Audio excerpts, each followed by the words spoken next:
So as you can see, Michael is loading up the van because we're getting ready to head down to New Orleans. It's looking pretty full in there, but I think we're going to be able to fit almost everything in here. The Dinty Moore beef stew. Yeah, well, we always have room for one more Dinty Moore beef stew. So we're on the road in this van that's packed to the roof with all kinds of relief supplies for New Orleans. It may seem almost foolish to be headed south at this point because Hurricane Rita is in the Gulf of Mexico right now. It at least one point was even bigger and more ferocious than Hurricane Katrina was.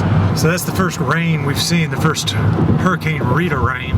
We've decided to try to head on down to Mandeville, Louisiana. We've had an offer to hole up there, and we'll be a lot closer to New Orleans there. They're not letting people into New Orleans, we understand, across the Causeway Bridge, although I do have the press pass.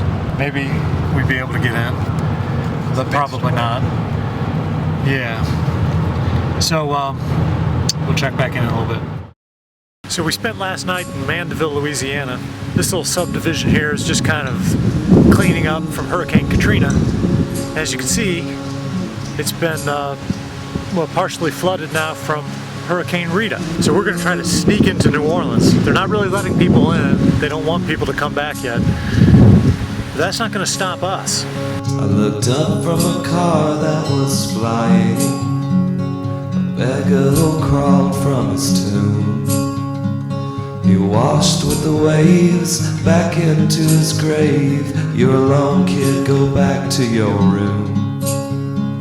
I jumped from the car in mid-city. A break in the clouds let me through.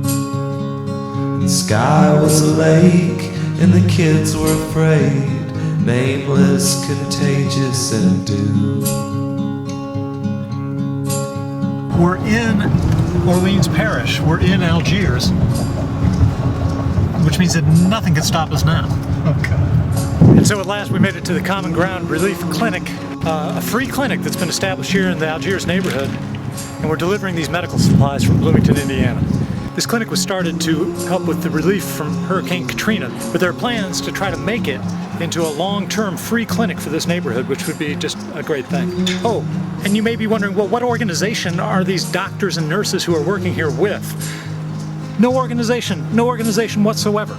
And they were here well in advance of the Red Cross, well before any of the governmental relief organizations. They were just people who wanted to help. And so they did.